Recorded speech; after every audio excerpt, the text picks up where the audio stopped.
Vivian talking about long-term success. Give her a huge round of applause.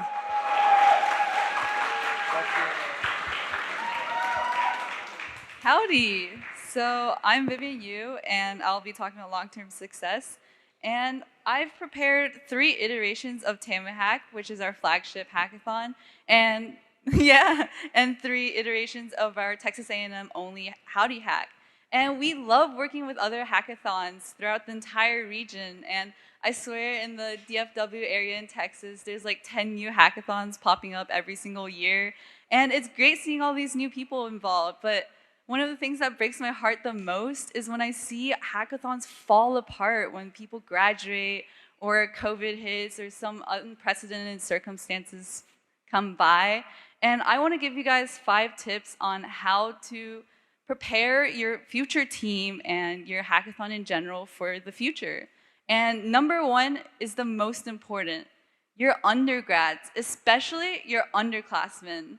You should not be afraid to onboard first years and second years because although they might not have well-mature skills or well-developed experience with working with other people or working on development or something in particular, but these people that you find that have the most passion will be here to learn and gain experience, and they will be your most valuable people on your team in 3 or 4 years because they will know what running a hackathon is like. Running a hackathon, as you guys know, is not like any other event. There's so many little nuances. So you want to make sure that your team has a strong team for the next 4 years. Not just right now, not just next year, but all of the next 3 years. You got to make sure that your team is set up for success. So every time you recruit, think about the next 4 years. Is there going to be someone experienced? Is there going to be someone who knows how to run a hackathon by then and has experience knowing like, oh, like, food is so important. We got to make sure swag is on time. Hackers care a lot about swag. So next up is keep everyone in the loop.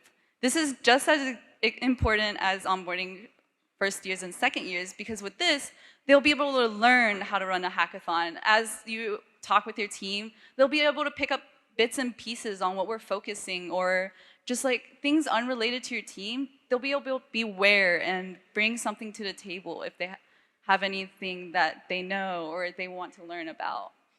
And number 3 ties into this as well. Document everything. And you might be already doing this, like documenting emails, receipts, budget sheets, and stuff like that.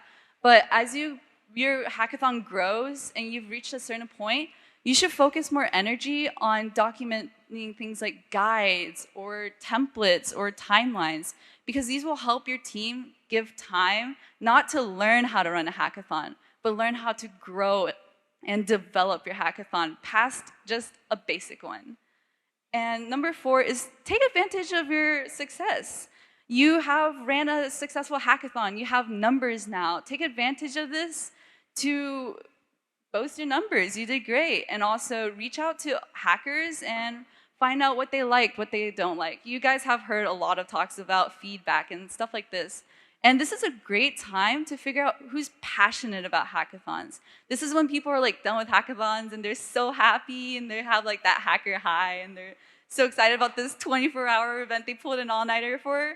This is when they're like, how can I join? How do I participate in this? It was so exciting.